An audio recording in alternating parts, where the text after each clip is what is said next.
Ey Makka, qancha sog'indim seni. Senda shunday bir baraka borki, nafaslaring butunlay jannatdan to'yingan. Ruhingni esa so'zlar bilan ifodalab bo'lmaydi. Bu yerda vahiylar nozil bo'lgan.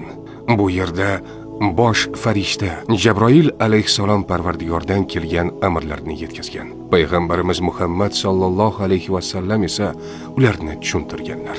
Bu yerda uyg'onish yuz bergan. Zulmatga botgan qalblar birdaniga najot topgan.